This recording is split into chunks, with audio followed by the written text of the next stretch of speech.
So we'd like to call upon our first speaker, Dr. Prathap Kumar, to start his talk. Raju and team for an excellent arrangement, and thank you for inviting me as a speaker. Now this is going to be something I am going to present. I have collected for the last 10 years after my return from UK. Shop owner, and he presented to me with 8 months history of pain and stiffness, severe pain and stiffness, 8 months. He is a poorly controlled diabetic, and he started as acute pain, very intense acute pain, loss of all movements, and pain was not related to any activity. It was all the time. He couldn't sleep. That severe pain, initially, his X-ray was normal, and the orthopedic surgeon who saw him diagnosed as acute supraspinatus tendinitis. Tuberculosis was negative. Oh, it was my fault. It was already there on, and all the other tests were negative. X-ray, that was the X-ray. You got a degeneration already set in. You can see that is the initial X-ray. I saw that, and that was normal. Okay, that was day 1, day 2. An ultrasound scan which showed a scan thickened capsule and a thickened edematous cuff. I didn't do. He didn't want me to do a second MRI scan. So that was what he came with in the clinic. Right side is the one. Okay. Okay. He is doing his level best, and time for ARS. That's the opposite side. He is quite happy with that. ARS, please. Can you do the ARS?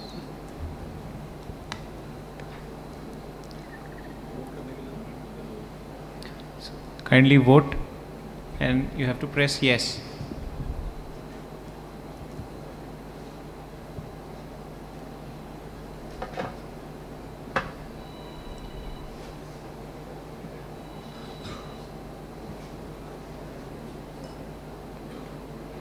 Yeah, at least I don't want this group to miss the chronic septic arthritis.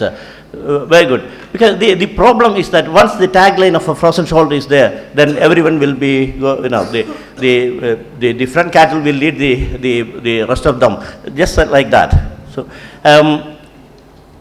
So yeah, okay, thank you. So the diagnosis 8 months later, diagnosed as a delayed presentation of septic arthritis, and a preoperative workup and control of diabetes done, and arthroscopic washout done with 32 liters of saline, synovectomy, debridement, and a tissue biopsy was done. You can see on this side how angry looking and hypertrophy the synovitis is. So you can see, when I put this scope in, it's hardly visible anything. It's all edematous, I never seen one of those sort of thing. And when I looked at the cuff from the undersurface, everything was frayed up. So I was afraid to use my radiofrequency ablator. I started using the soft tissue shaver, and took out whatever I could do. I could take out, and I took the biopsy from various tissue. And you can see how much damage on the articular surface on the other side. You can see that the articular surface is damaged to a larger extent. Okay, so now this is the undersurface of the cuff, and you can hardly see the biceps tendon, which was swollen and a bit degenerated and frayed up there. I didn't do any biceps tenotomy. I didn't do anything extra there, just debride and wash out. That is my soft tissue shaver going on there.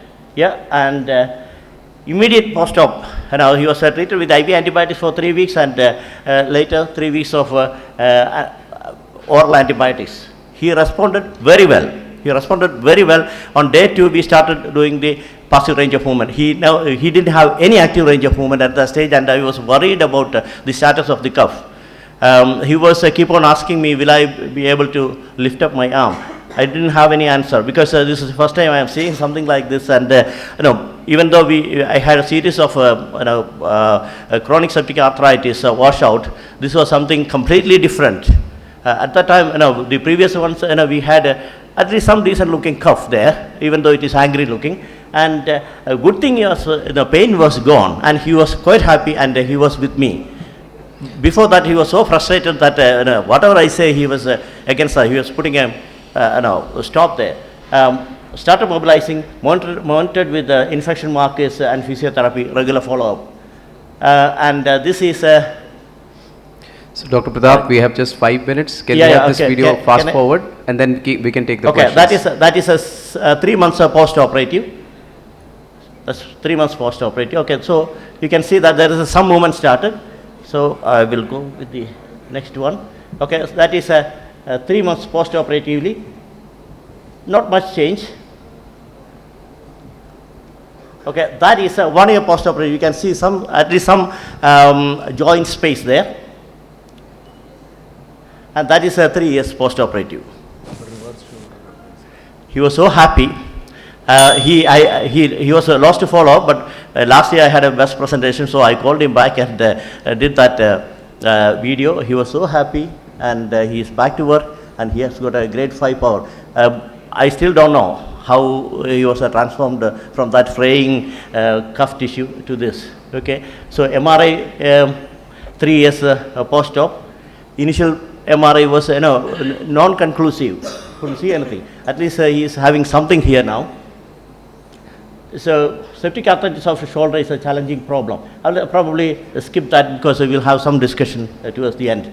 The problem is that it's very difficult to get isolating the organism. So that is the diagnostic dilemma. That's the problem. Culture may be negative. It's very difficult to get the culture, and most probably there will be atypical presentations. So okay, so here can I have it? Yeah, I'll just have my series. I have got a 22 patient with septic arthritis. I have excluded all the acute ones, which is far less, 4 of them only. And then post-operatively we had an excellent result, and the initial diagnosis before coming to me, it was frozen shoulder, rotator cuff problem, and the subacromial impingement, and all of them had an excellent result apart from one. So that is open for discussion. So the talk is now open for the questions. Any questions from the audience? Vaishwi sir, yes. Yeah. We are lucky, we are wiser that patient comes to us late. So by that time things are clear. Yes. Okay. Now, what is the lesson from this? If I get such a patient tomorrow, Okay, I will tell you. when is the right time to act differently than how he has been treated? At the earliest, I have only 4 of in this on the same arm. And your debridement did not give you any clue about the causative organism or the histopathology. The tissue that you took on debridement, did he give you any idea about? This patient didn't grew anything at all. And the histopathology also? No, nothing. Yeah, the TB culture and aerobic and non-aerobic, everything was done. All negative. And that is the main problem with most of them. So, in my series, out of 22, 17 of them didn't have any organism grown at all. And looking at the literature is very scanty with the chronic one. Acute septic arthritis, you can get a literature, and it's very easy to pick up. Everyone will pick it up as well. True.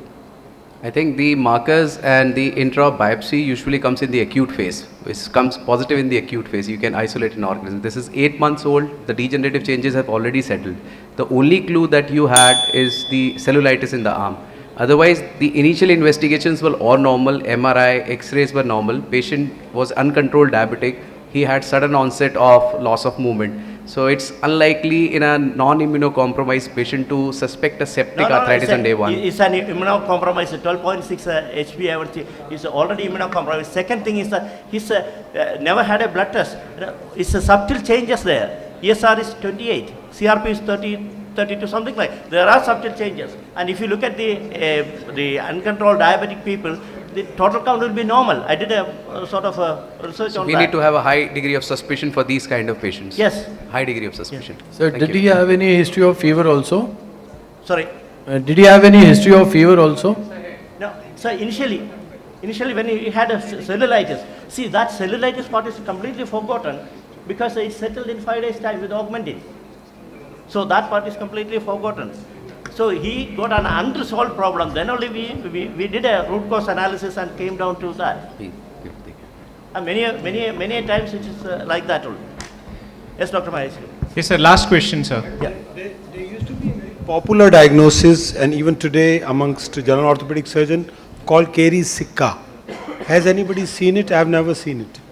So every frozen shoulder, they do all the TB test, thinking that it is Cary's Sikka. And That Does is it the exist? problem. In a younger See, patient. we will go with the tagline. Can you look at the last one, Victor Hugo's? You remember Jean Valjean's story?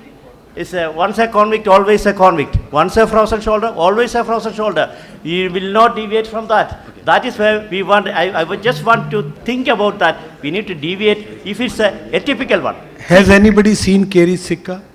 He's In this an audience? typical one. He hasn't. Cary's Sikka. Sorry. Caries is tuberculosis. Tuberculosis. Yeah. So Dry this used to be a tuberculosis. popular diagnosis for a frozen shoulder. Yes. They used to say it Yes, is sir. Cary's Seen in Sikka. my- I've seen patient. 2 young patients. Young patients, yes. Now See, this is so presented. This is I presented. have, to have So it's a thinking process.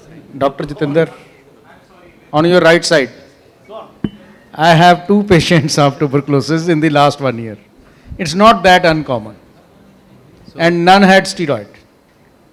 See, acute presentation is fine, but the subacute or chronic presentation is the one which is going to overlap with the frozen shoulder. Please remember the last one. Once a convict, always a convict. Thanks, Dr. Pratap. So Okay. it's time to move Thank to you very the much. next speaker.